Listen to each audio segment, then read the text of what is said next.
Hey guys, today I am live from Hakuba. I just did a 2-hour hike to take a look. Beautiful, right? We just got some sunlight back. Anyways, today I want to talk about this one question that I've been getting asked time after time after time from my followers, and that is, are there bears in Japan? And am I risking my life if I go hiking in Japan? Now, the answer is very complicated. Every year there's about more than 100, I want to say 100 bear attacks. This year especially, there's been more than that because of weather conditions. There's been less food, so the bears are coming down from the mountains, attacking people. Just this morning, there was a news. Someone, I think it was in Akita or Iwate, someone was sitting in a onsen, like a hot spring, outdoor hot spring, inside a facility, and a bear came up from the river, broke the fence, grabbed, well, pretty much just bit into the guy. It dragged his body back to the river, and there was like a blood trail, and he was pronounced dead after. So yeah, it's pretty brutal lately. Yeah, but it's not always like this. This year it's an anomaly, right? Every other year we've never had bears come down from the mountain. If you go hiking into their territory, of course, gonna get attacked. In Japan, there's two types of bears. The brown bears up north, they live in Hokkaido, they live in Tohoku. And then you got the black bears, a bit smaller, but still strong enough to take you down. And they live all the way, I would say all the way, this is Japan Alps, they live in this area, of course. They live near Tokyo, of course. I think they live all the way into Kansai, but if you go down to Kyushu, there are no bears. Anyways, what I'm trying to say is that people in Japan, we coexist. We've been living together with bears for hundreds of years. But from this year on, I feel like bear attacks will become more common. So if you guys come to Japan, if you want to go hiking, it doesn't even matter at this point if you want to go hiking or not, right? If you just come to Japan, unless you're in Tokyo or big cities, you have a chance of encountering bears. So I want to tell you guys a few ways to lower your risk. Right, one, if you're actually out here hiking, you want to make sure that you're hiking in groups or you're making noise while you're traveling. In Japan, you can hear people I can hear right now, there's people over there wearing bear bells.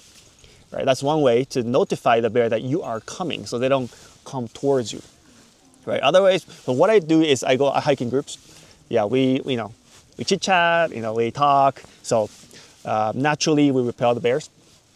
Another thing is if you do choose to hike solo, bears, they tend to come out during early morning or evening because they're so furry, right? So they don't want to be out in the sun when it's super hot, right? So your risk is higher if you hike early morning or if you hike till late in the afternoon or after sundown. Another thing is we see a lot of bear attacks along the river because they come down to the river to catch fish or to drink.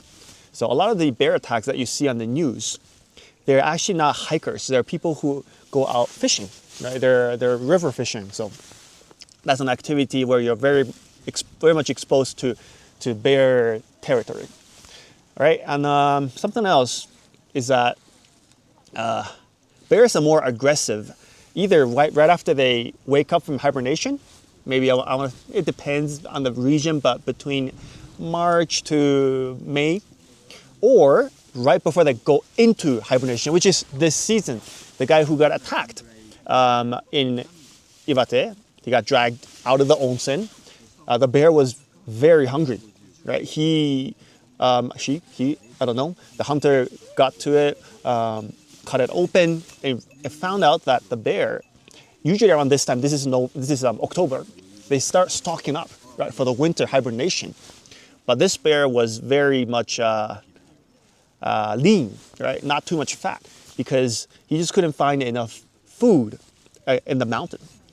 So this year, the summer has been very hot.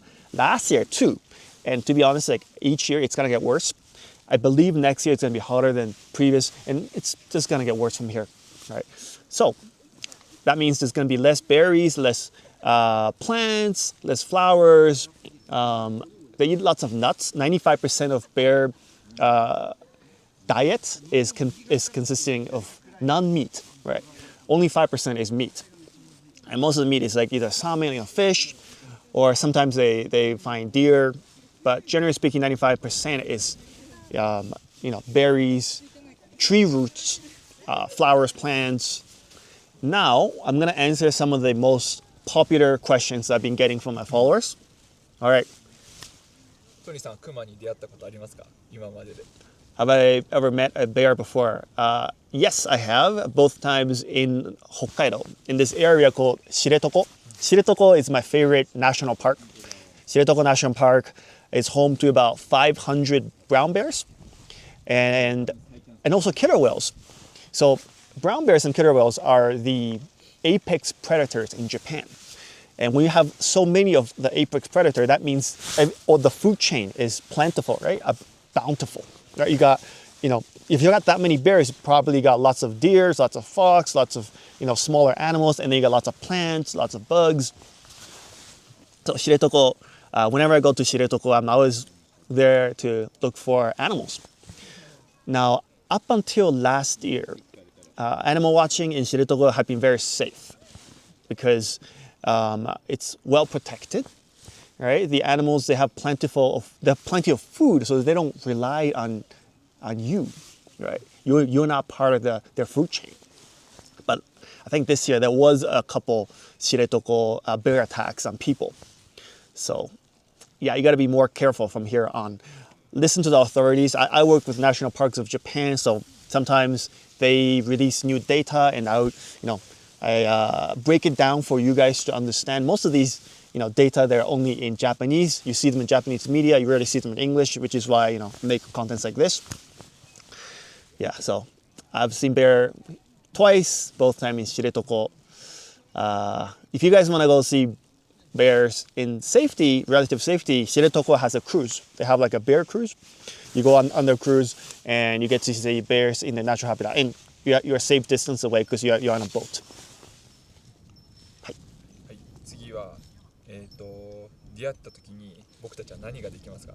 Okay, so what should you do if you happen to meet a bear unexpectedly?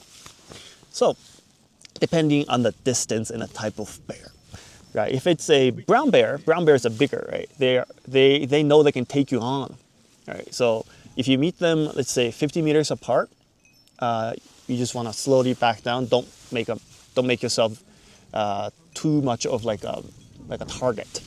All right, just slow down, look at the bear, right, and then slowly walk back now. Walk back. Right. Hopefully they don't chase you. Generally speaking, they won't chase you. Now, if it's a brown bear, now if it's a black bear, they're more scared. Chances are they're more scared of you because they're smaller. The black bears I think they're usually 1.5 meters, maybe up to 2 meters. A brown bear can be like 3 meters. Recently, there was a brown bear that was like 300 kilograms, so there's no way you're going to take on that bear. But black bear is generally less aggressive. Yeah. So now 50 meters, chances are you're fine. But if it's like 10 or 20 meters, if it's a brown bear, 10 or 20 meters, and they see you as a threat, then there's only one thing you can do, and that is lie face down, and cover your neck with your hand, just like that, right on the ground, and hopefully they won't wound you lethally. Now, a lot of the hiking guides, I'm not sure where you can buy them, but maybe Monbel have some. Some of the outdoor shops have them, but you have this bear spray. Yeah, bear spray, usually the range is 10 to 20 meters. So if they come within that distance, you can spray them, aim for the eyes, or the nose. The nose is their weakness. So that if you have a bear spray, if you're very scared, or if you're traveling with a guide, chances are bear sprays are going to be handy if it's 10 to 20 meters. Same with black bear. Black bear is same story. Chances are they won't attack you, but if they do, there was a video. It was a few years back, and it was this guy. He's on this mountain. He was hiking Futagoyama. This is a very rocky mountain.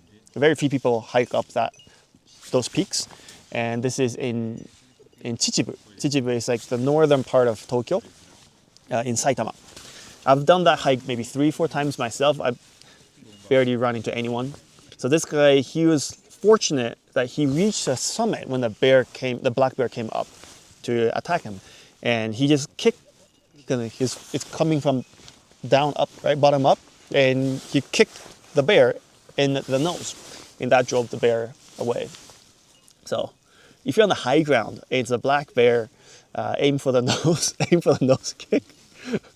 If it's a brown bear, chances are you're done for. Yeah. So black bear, you might be able to fight back if you have the upper ground, or with this bear spray. Brown bear, you have to have a bear spray. Otherwise, you want to lie down, cover your neck, and pray it will leave you less damaged than dead. Next question.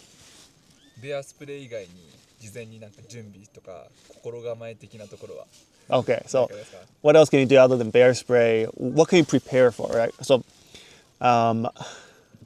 few years back, I was hiking in Shiretoko, the bear territory with a friend, and he brought bananas. I'm like, bro, bananas, they can smell you from a kilometer away. A banana, they can smell you. They can smell the banana from 5 kilometers away. You're asking to become bear food. So, food. Make sure that your food if it smells, if it gives out odor, make sure it's like contained in like Ziploc bag, maybe the dual layer, triple layer, how many ever layer you can. They're attracted to food. Something else is you don't want to feed bears either. The moment bears get a hold of human food, they realize how good it tastes, right? Once they have say sneaker bar, wieners, anything that humans eat, they'll be like, oh, wow, this is so much better than berries and roots and flowers. This tastes so good.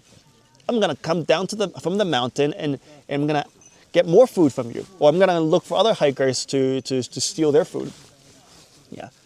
So one thing you can do for yourself and for the bear is make sure that you don't feed them and you don't carry smelly food that can give out scent or odor. Other than that, like I said, you want to hike in groups, make noise so that they see you coming from far away. There are also apps and maps, and there's lots of news around bears these days because the media loves bears. Whenever the media has anything about bears, people watch. They get views, right? Use bears just put bears in there, and media will get views. So they love talking about bears. Whenever there's a bear in the area, it goes up on the news. So yeah, that's you watch the news, listen to the news. Just typing bears in Yahoo Japan search or Google search. Yeah. 次は日本の季節の中で一番安全な季節、あとはトニーさんが好きな季節合わせてお願いします。Okay, the best season to not see bears, and which season do I like hiking? It's getting cold, so I'm shivering a bit. Let's make this the last question. So bears, they hibernate, right? So around now they are very aggressive. They're looking for food. They gotta stock up. They gotta get fat. Now once they go into hibernation, you're safe. Now last year there were bears that never went into hibernation. I forgot what the word called in Japanese, but there's a term for it, and they're very dangerous because it gets so cold in the winter. They burn more energy, so they need more food, right? Yeah, but it's really rare. So I think hiking in the winter, if you don't want to meet bears, when the safest? January, February, maybe up to March, early March. When is my favorite season to go hiking? I used to like summer hikes, but more recently, this is fine. October, this is a good time to go hiking. I also like hiking in June. June and early July are very much underrated. I like hikes where I see flowers, and mountainous flowers that start blooming around June. So June to early May, you get to see lots of flowers. There are many flower islands. Hakuba, this area, last time I was here in the summer, I came here early July and I saw hundreds of different flowers. Also, you go up north, there's a floating island of flowers in Japan. It's called Rebunto. Right, I was there in August last year. There were lots of flowers. There's about 300 species of flowers. But if you go in June or July, there's way more. You get to see way more. So yeah, for those flower hikes, June, early July. And also, I like hikes where I see snow patterns. Right, this area to Hakuba. Hakuba is famous. If you come here in July, there's lots of snow patches. Beautiful, beautiful, huge snow patches. So that's another thing you get to enjoy if you go hiking June, July. Okay, anyways, it's getting too cold. I will see you guys. Okay, I haven't decided how to end each YouTube video, but for this one, let me just say, guys, stay safe, enjoy outdoors, enjoy hiking in Japan, and hopefully the bears won't find you as food. Bye-bye.